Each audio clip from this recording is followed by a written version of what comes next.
Halo semuanya, selamat datang di konten Kisah Sekolahku. Sebuah wadah untuk para pelajar Indonesia untuk berbagi kisah tentang pengalaman sekolahnya, untuk berbagi keresahan tentang apapun yang mereka alami selama bersekolah maupun belajar di rumah. Nah, di episode kedua ini adalah episode yang baru, yang mana kemarin di episode pertama di Kisah Sekolahku mengangkat kisah Mutiara, seorang pelajar SMP, tentang pengalaman belajarnya. Dan respon banyak sekali pelajar yang merespon, wow, ceritanya sangat menyentuh sekali dan menginspirasi banyak pelajar dan orang tua di Indonesia. Nah, di episode kedua ini adalah episode yang berbicara tentang pengalaman pelajar juga. Oke, nah ini sedikit berbeda dengan cerita dari Mutiara. Kalau cerita dari Mutiara kemarin terkesan menyedihkan, terkesan menyentuh sekali hati kita.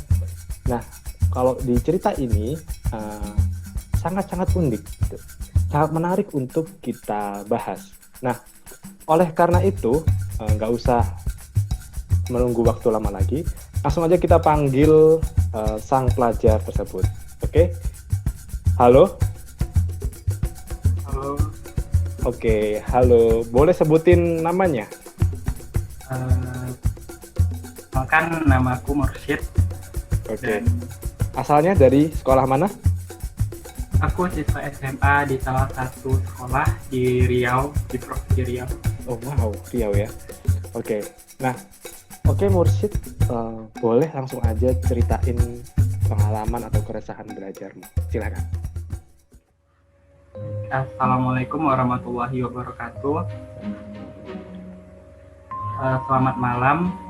Jadi di sini aku akan menceritakan pengalaman yang menurut aku bagus untuk diceritakan buat teman-teman yang menonton. Jadi tema yang aku angkat itu adalah anak yang berbeda. Nanti ngalurnya cerita. Oke, pertama aku akan nyebutin latar belakangku dulu. Jadi aku lahir di keluarga yang dibilang agamis karena ayah aku seorang aktivis bidang dakwah, terus umi aku juga, dan aku merupakan anak keempat dari 5 bersaudara. Jadi aku punya 2 abang, 1 kakak, dan 1 adik laki-laki. Dan ya sama lingkungan aku juga bisa dibilang agamis juga lah gitu. Jadi itu latar belakang aku. Jadi mohon digarisbawahi untuk itu menurut sudut pandang aku dan tidak ada maksud menghina ataupun menjatuhkan kalangan yang lain. Oke, sebenarnya masalah yang aku alami itu tidak tentang pengaruh nilai atau peringkat sekolah. Jadi aku nggak ada masalah sama sekali di bidang akademis karena jujur aku dari SD hingga sekarang tetap juara kelas gitu. Jadi nggak ada sama sekali masalah di bidang akademis yang aku hadapi. Akan tetapi yang aku ceritakan di sini adalah itu tadi tentang gimana susahnya menjadi berbeda yang aku alami.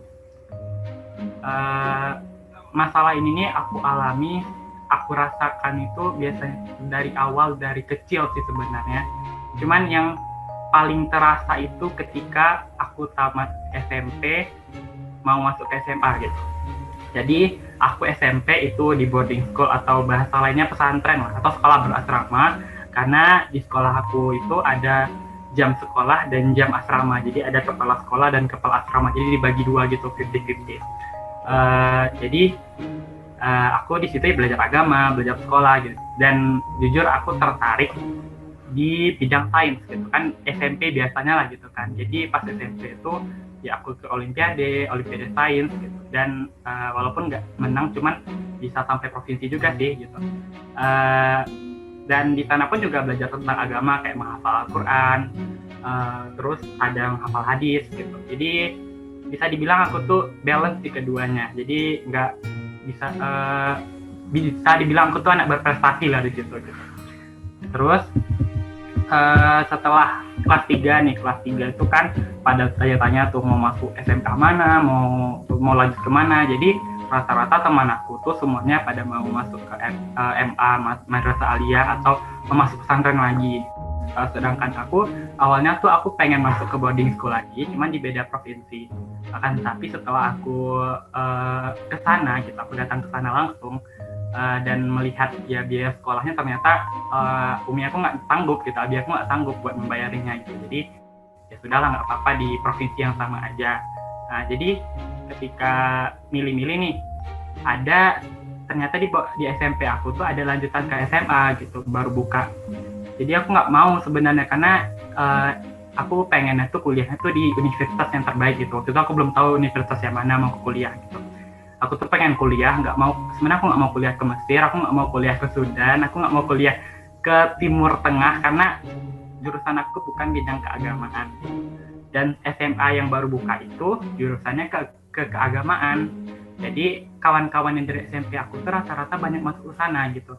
Dan ketika itu aku ngasih saran masuk ke sekolah yang aku sekarang ini, sekolah swasta yang itu jauh dari kata sekolah agama gitu. Jadi sekolahnya tuh emang sekolah yang multi agama, berbeda ras, pokoknya semuanya beda semua. Jadi emang sekolah swasta yang bercampur gitu, sangat jauh dari kata gitu.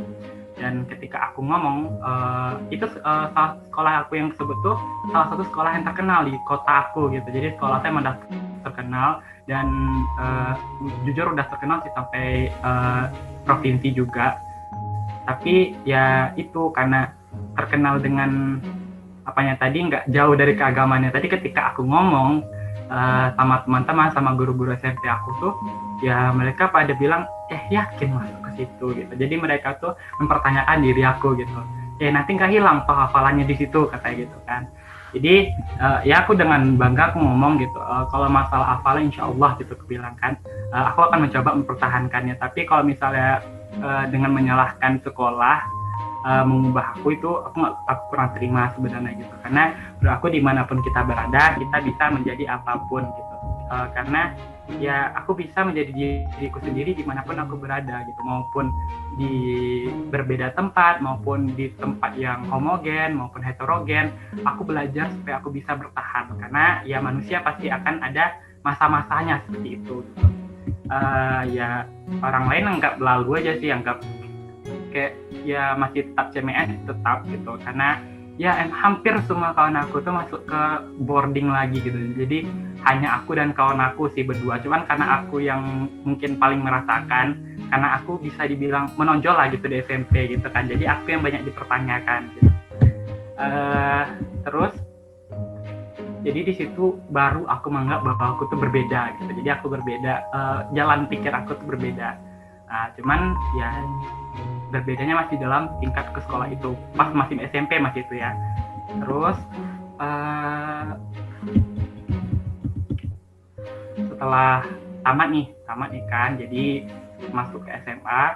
Jadi emang aku tuh sampai culture shock gitu, karena emang banyak kali emang berbeda sekali, kayak 180 derajat gitu berbeda dengan sekolah lama aku di SMP gitu. Jadi aku harus beradaptasi gitu kan, beradaptasi dengan teman-temanku yang berbeda agama, teman-temanku yang berbeda ras gitu, berbeda suku. Jadi aku harus beradaptasi, dan di situ aku mulai beradaptasi. Dan ketika aku di masyarakatku yang rata-rata homogen gitu, adaptasiku tuh dianggap ya perubahan yang nggak bagus gitu, perubahan yang menurut mereka itu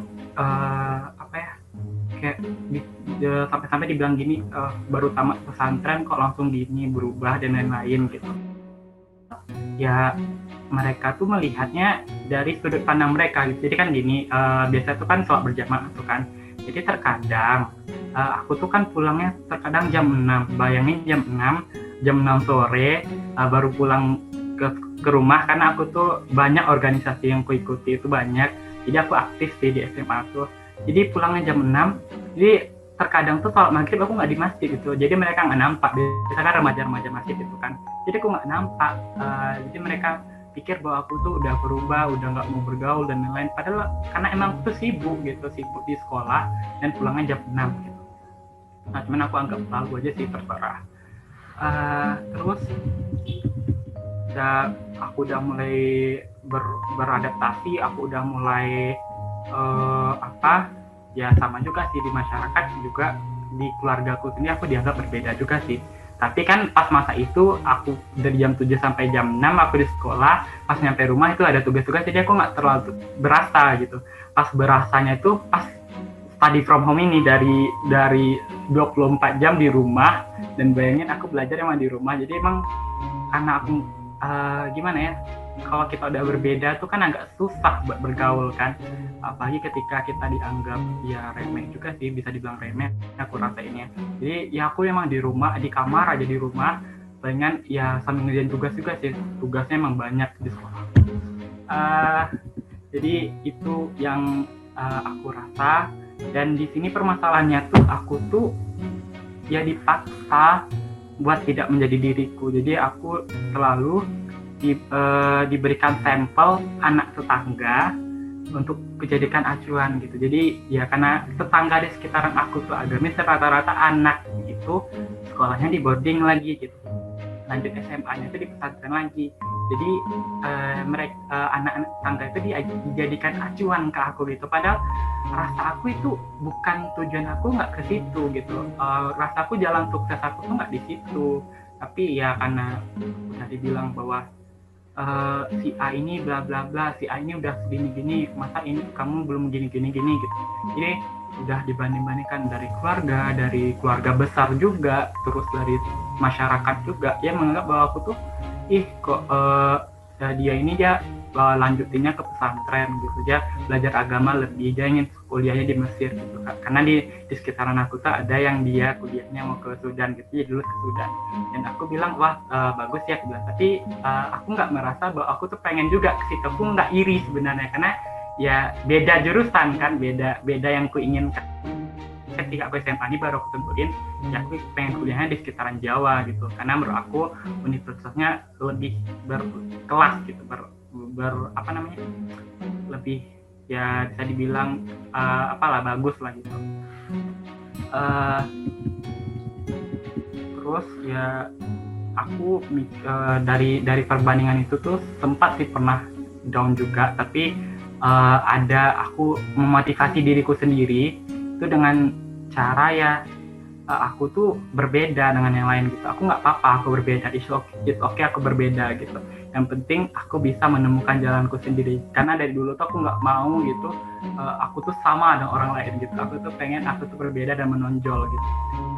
Dan dari situlah permasalahan itu dimulai sebenarnya. Permasalahan itu karena aku pengen berbeda dan aku nggak terlalu memikirkan omongan orang lain, karena ya itu tadi aku tuh sifatnya don't care, sudah tuh carelessnya tinggi kali gitu. Karena ya menurut aku ngapain coba didengar kata-kata orang yang membanding-bandingkan kita terus menyuruh kita untuk menjadi orang lain, padahal aku tuh pengen jadi diriku sendiri. Dan jujur aku udah ngalami perbandingan itu tuh dari kecil sampai SMP lah aku menerima perbandingan itu. Dan dari SD sampai SMP itu aku dikenal nek penurut gitu. Jadi menurut juga sih. Jadi kalau misalnya ngomong ini aku disuruh ini, karena belum nemu jati diri tuh, aku tuh disuruh ini oke aja. Masa SMP itu disuruh umi aku masuk SMP situ, aku ikut aja gitu. Pas SMA ini aku coba mengutarakan kemauan aku gitu. Jadi aku mencoba apa yang aku inginkan tuh aku ingin terwujud gitu. Enggak keinginan orang lain aja yang harus wujuti gitu. Jadi mungkin dari situ aku dianggap berbeda, aku dianggap mulai bandel, aku dianggap mulai ya nggak mau dengerin kata-kata abi umi aku, nggak mau dengerin kata-kata orang-orang di sekitaran aku, dianggap bahwa aku tuh udah mulai berubah gitu. Karena menyalahkan lagi sekolah aku, katanya sekolah aku tuh yang ngajarin gini gitu. Dan awalnya aku nggak terima gitu, tapi ya mau kulawan pun ya sama aja, pemikiran orang nggak susah diubah gitu, apalagi ini udah keluarga sih. Jadi ya udah aku diam, dengerin dan abaikan gitu. Terus udah apa itu pas SMA ini aku udah mulai baca buku try to love yourself gitu, baca quote, baca motivasi lah gitu, untuk memotivasi diriku. Karena jujur aku nggak ada teman cerita, aku jarang cerita sebenarnya. Aku nggak pernah cerita ke orang lain apa yang aku alami gitu, karena aku orangnya introvert, aku tuh orangnya ya nggak mau cerita apa yang aku alami, tapi aku tuh dikenal orang ceria gitu. Jadi ketika di luar aku tuh senyum-senyum gitu, pokoknya aku tuh humble gitu ketika di luar gitu. Tapi kalau misalnya udah masalah pribadi, aku nggak mau cerita sama siapapun itu. Kadang umi aku tuh nggak tahu aku punya masalah selain gitu.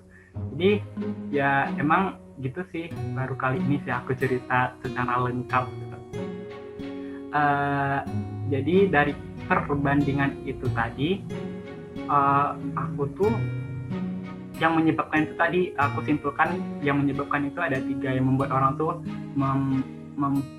berpikir aku tuh berbeda gitu. Aku tuh udah mulai berubah, aku tuh udah mulai nggak sama seperti yang dulu, seperti yang dulu, mursyid yang dulu lah gitu. Jadi yang pertama itu ketika aku masuk SMA ini, dan ketika aku masuk ke kelas aku gitu, kelas aku tuh emang muslim semua sih. Jadi kelas di sekolah aku tuh dibaginya tuh per agama gitu, karena muslim lebih dominan. Jadi kelas MIPA, misalnya MIPA 1 itu muslim Kristen gitu, atau yang MIPA 2 muslim Buddha gitu, MIPA 3 muslim. Aku dapat di kelas yang muslim-muslim, jadi aku muslim semuanya. Dan rata-rata di kelas aku tuh seorang K-popers. Jadi lambat laun aku juga mulai suka K-pop. Awalnya aku hanya dengerin gitu K-pop, lagu-lagu K-pop awal itu BTS sih, dan lagunya tuh menurut aku inspirasional kali gitu, karena ya lagunya kayak Love Yourself gitu, Love Myself, tentang ya untuk mencintai diri sendiri gitu. Jadi aku harus bangga dengan diriku sendiri apa adanya gitu. Dan tahu sendirilah ketika aku nyampe di rumah, ya aku dengerin lagu itu, bukan lagu nasyid lagi sih. Dulu sih aku suka nasyid juga, tapi sekarang tuh agak dicampur-campur gitu musiknya gitu. Kalau misalnya aku lagi sedih, aku dengar lagu ini. Cuman seringnya sekarang tuh lagi K-pop gitu, dan didengar oleh orang. Ya orang tuh aku udah berubah, udah suka K-pop, tau lah gimana kan perdebatan antara anggap ini dan itu. Tapi menurut aku menjadi memotivasi diriku ke arah yang lebih baik menurutku gitu, karena aku belajar dari artis-artis mereka gitu. Untuk mendapat sesuatu harus butuh usaha yang penuh gitu. Mereka udah trainee dari mungkin dari kecil, mungkin berpuluh-puluh tahun mereka untuk trainee hanya untuk menjadi seorang. Itulah mimpi mereka gitu. Mau sebesar apapun orang menjatuhkan mimpi mereka, mau sebesar apapun ya rintangannya, mereka tetap hadapi, karena menurut mereka itu adalah kesuksesan mereka dengan ya menampil dan debut gitu. Jadi aku terinspirasi dari situ gitu. Sedangkan mereka aja yang punya impian, walaupun banyak rintangannya, mereka tetap semangat gitu. Aku harus mengaplikasikannya ke diri aku gitu. Aku tuh pengen ini, walaupun menurut orang lain itu berbeda, walaupun menurut orang lain itu ya bukan anggapan orang lain tuh aku pengen jadi itu, maksudnya jadi orang lain tuh nyuruh aku tuh pengen jadi ini gitu. Dan aku nggak mau ngikuti apa yang mereka mau, karena menurut aku jalan kesuksesan aku tuh ada sendiri, dan aku harus tetap mempertahankan mimpi aku gitu. Jadi dari situlah aku mulai mempertahankan mimpi aku, karena ya belajar dari sisi baiknya menjadi K-popers gitu. Dan jujur mereka juga ketika menjadi K-popers tuh ya aku suka beli album mereka sih, poster mereka, sudah tuh foto-foto mereka, dan itu aku belinya gitu ketika aku mencapai sesuatu target yang aku inginkan. Jadi ketika misalnya aku target misalnya dalam sebulan ini aku nyelesain segini-segini gitu, aku akan mengasih self reward aku tuh membelikan yang aku suka gitu. Dan jujur itu pakai duit aku sendiri dan gak minta sama orang tua. Jadi aku nabung kayak jualan online gitu, aku nabung, karena menurut aku ketika aku ingin itu aku harus sendiri yang mewujudkannya gitu. Tapi ketika aku butuh baru aku minta ke orang tua aku. Jadi itu prinsip aku, dan mereka pikir aku beli album, beli perintilan itu pakai duit abi umi aku gitu. Jadi mereka pikir aku tuh anak boros dan lain. Padahal kalau aku ingin ya aku akan dapatkan, cuman dengan caraku sendiri gitu, tanpa melibatkan atau tanpa menyusahkan umi dan abi. Terus hal kedua yang membuat aku tuh berbeda, membuat aku tuh ya dianggap orang lain berubah. Yang kedua adalah cara aku berpakaian. Jadi pas di boarding tahu sendiri lah kan, itu kan aturannya pakai sarung, pakai jalabia, pokoknya pakai peci, itu kan ada aturan. Dan jujur ya aku mengikuti aturan gitu, mengikuti aturan bukan berarti aku suka berpakaian seperti itu gitu. Tapi ya aku tetap mengikuti aturan ya sebagaimana aku seorang pelajar di situ kan. Terus pas SMA di sini ya namanya situ bebas gitu, maksudnya ya dari konteks ke boarding ke situ kan bebas jadinya, karena nggak mungkin kan orang beda agama disuruh pakai sarung, pakai jalabia, nggak mungkin. Jadi ya tentu di situ aku berpakaian jangan terlalu maksudnya mencoloknya tuh aku harus bisa menyeimbangkan gitu. Nggak mungkin kan aku ke sana pakai celana sarung atau maksudnya tuh pakai jalabia aku ke sekolah, kan nggak mungkin gitu. Jadi tentu aku harus pakai kayak celana ya levis gitu, levis, dan itu pun nggak ketat gitu, aku suka juga pakai celana ketat gitu. Dan dari situ aku dari pakaian aku tuh dianggap orang lain tuh berbeda lah, kayak alay udah berubah gitu lah, biasanya sering pakai peci keluar dan lain-lain, tapi ini tuh karena udah beda kondisi dan situasi. Tapi menurut aku nggak ada salahnya sih, karena aku pakai pakaian tetap menutup aurat aku gitu, tetap menjaga aku, identitas aku, lulusan seorang boarding gitu.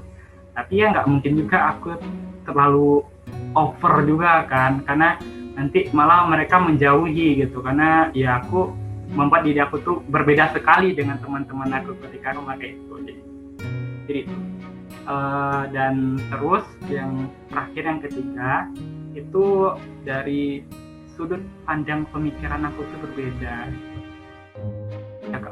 Jadi aku tuh sudut pandang aku tuh mungkin bisa dibilang berbeda dengan keluarga aku, keluarga besar aku, atau juga dengan masyarakat aku tuh sudut pandang aku tuh berbeda gitu. Bukan maksud melawan, tapi aku mencoba mencari punya sudut pandang masing-masing gitu. Gimana tuh contohnya? Contohnya sudut pandang beda tuh kan? Contohnya gini, misalnya gini. Jadi kan bukan masuk sara ya. Jadi di keluarga atau masyarakat aku tuh ketika mendengar nama Chinese gitu, itu mereka pikir bahwa mereka tuh jahat dan lain gitu. Karena aku udah belajar dan di sekolah aku juga ada yang ras China gitu, aku bilang bentuk ini gitu. Kalau misalnya kita menyalahkan satu ras gitu, masalahnya itu satu ras itu besar, dan kita menyalahkan, menjudge orang itu tanpa kita tahu gitu apa yang terjadi gitu. Padahal ras Chinese itu besar kan, jadi aku bilang nggak semua orang Chinese itu jahat, ada juga kok yang baik gitu. Jadi ya dari situ orang pikir bahwa aku tuh berubah gitu. Padahal aku sudut pandang aku tuh benar gitu. Kalau misalnya orang tuh berpikir bahwa Chinese itu jahat dan lain, Chinese itu bisa dibilang ya karena mereka menguasai pasar kan. Bagaimana kalau kita belajar dari mereka gitu, misalnya pasar, kalau misalnya mereka menguasai pasar internasional, kita coba gitu membuat produk sendiri gitu dan kita publikasikan gitu. Jangan terkadang kan dibilang Chinese dan lain-lain, kita tetap membeli produk mereka gitu. Jadi kalau emang betul kita mau menyalahkan mereka, kita secara sehat gitu, kita bersaing secara sehat gitu. Dan masalah itu di sini lebih ke diskriminasi gitu. Dan aku jujur nggak suka, walaupun ya mereka beda ras, beda agama pula sama aku gitu. Aku nggak suka namanya diskriminasi itu, aku nggak suka. Jadi situlah aku dipikir sudut pandang aku tuh berbeda.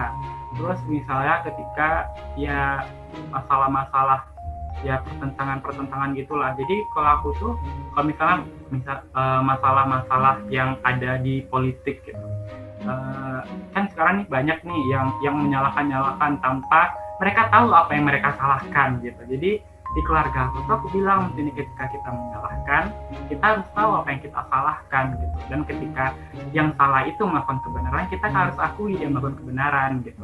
Walaupun terkadang kita berpikir bahwa dia gini bla bla bla gitu, tapi kita harus sportif gitu. Tapi itulah anggap bahwa aku tuh berbeda pemikiran, berbeda sudut pandang, berbeda 180 derajat sama aku yang waktu masih di SMP, masih dalam lingkup homogen.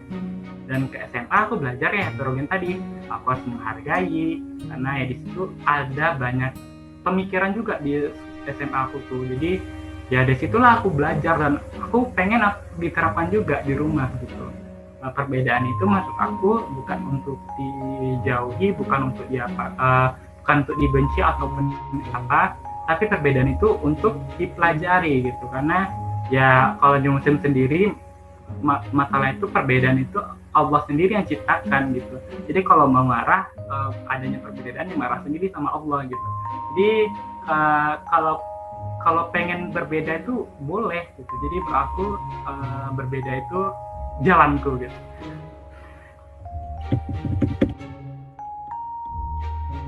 Terus dari ketiga hal ini itulah yang membuat aku tuh ya tadi dibanding-bandingkan, terus ya itulah mungkin dijauhi bisa juga gitu.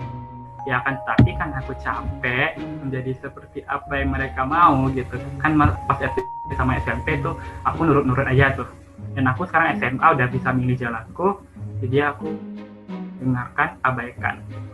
Aku pengen menjalani apa yang aku mau karena aku punya sudut pandang masing-masing, aku punya sudut pandang tersendiri, aku punya jalanku sendiri.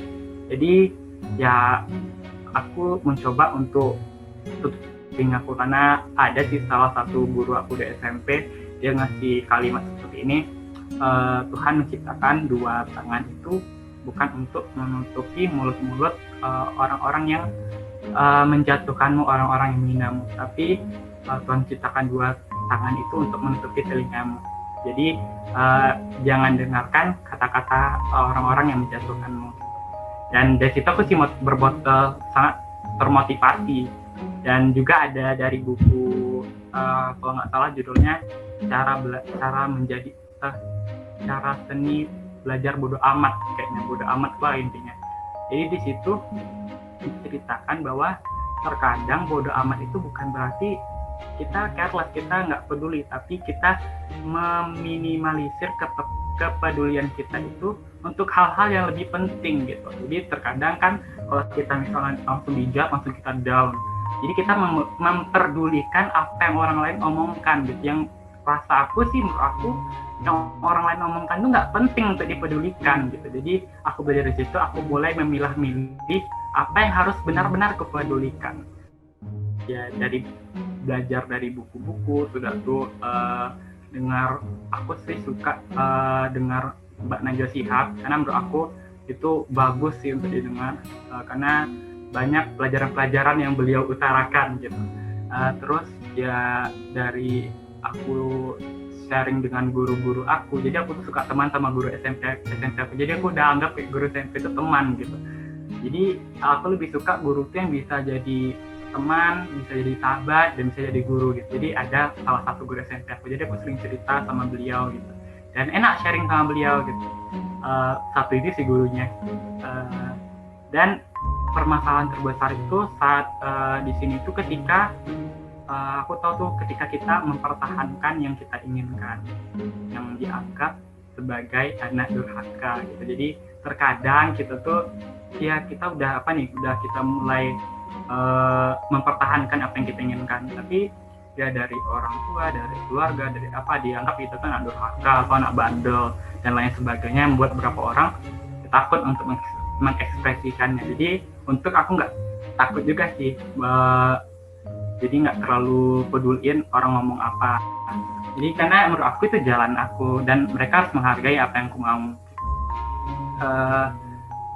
Terus menurut aku cara pemikiran seperti ini tuh kurang bagus ya, dengan memaksakan kehendak.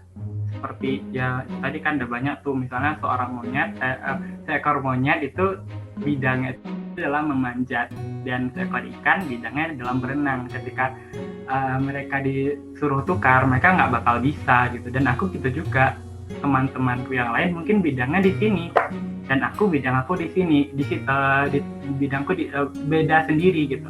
Dan bukan berarti ya aku nggak sukses gitu, karena itu tadi di sini tuh sukses itu tuh udah dicap gitu. Misalnya kalau di Indonesia tuh biasa sukses tuh kan masuk kedokteran itu sukses, masuk teknik itu sukses itu. Kalau di sini tuh yang sukses itu misalnya kuliahnya di Mesir, kuliahnya di apa, gelarnya LC itu udah sukses menurut aku, menurut orang-orang di sini.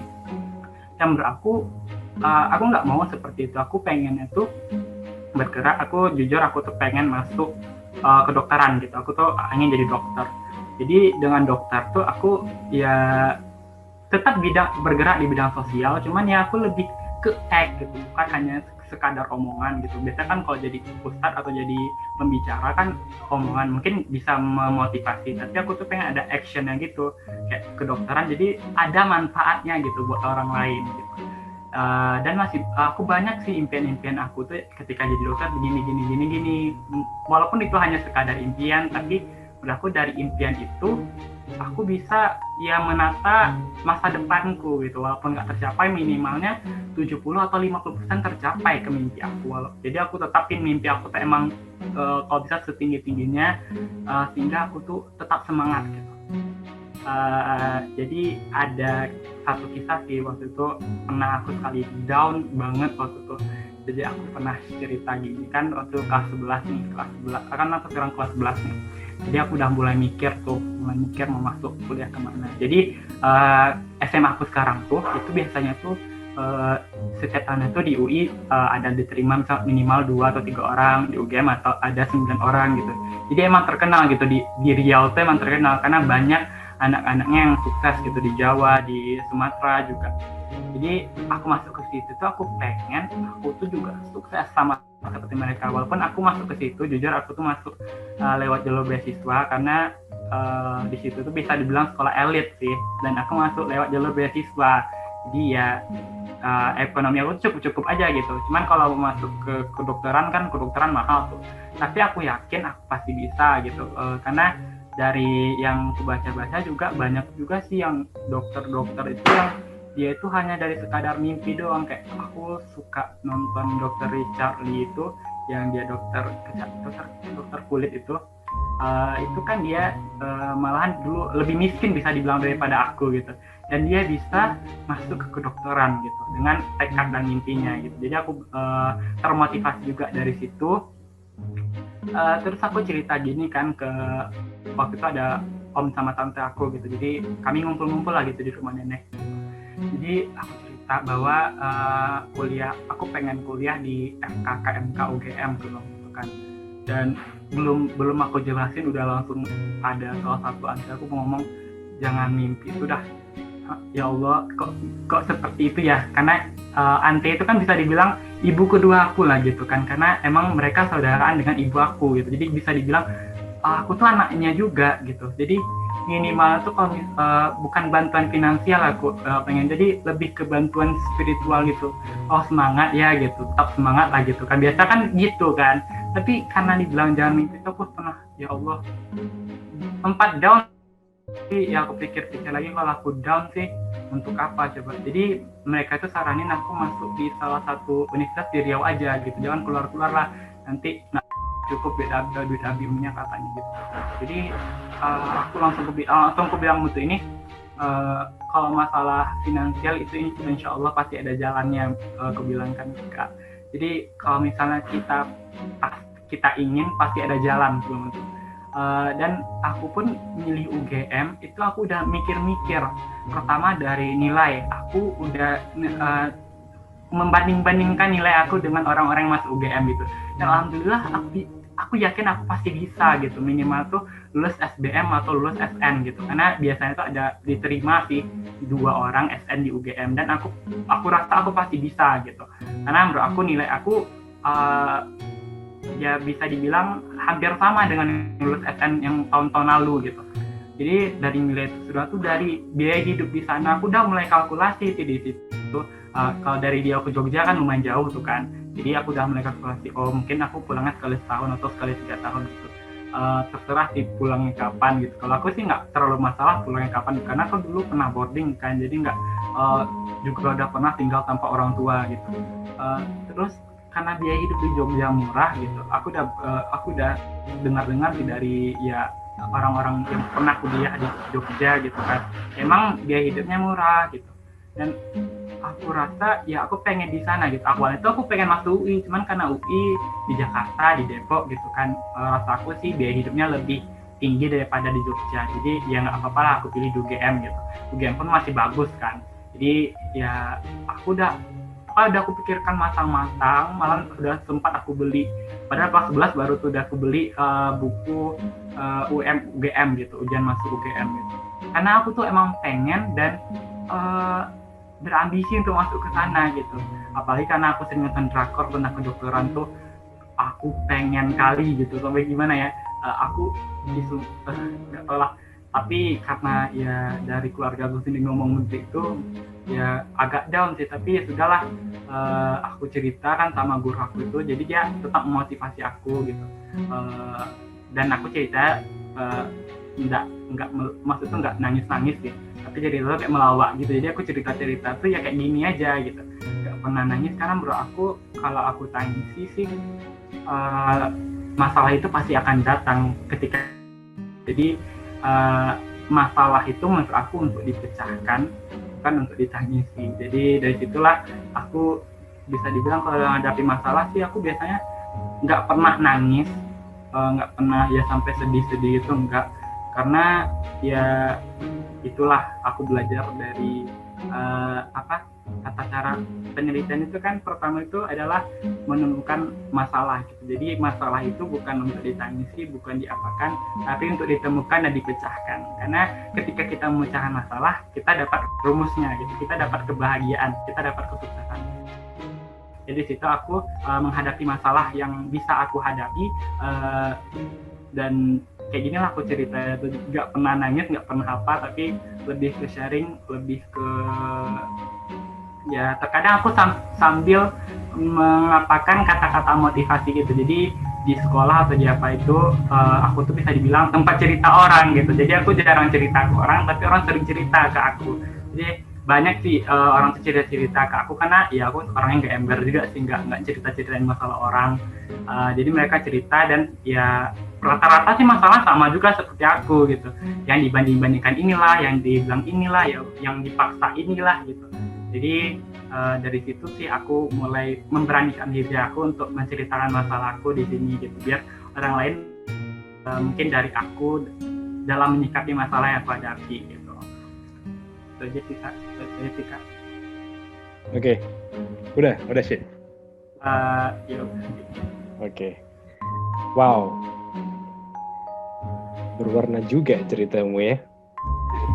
Berawal dari dianggap jadi anak yang berbeda. Aku mau nanya-nanya nih, Syed. Tadi kamu sempat bilang kalau kamu dianggap durhaka. Itu yang bilang siapa? Temanmu atau orang tuamu sendiri?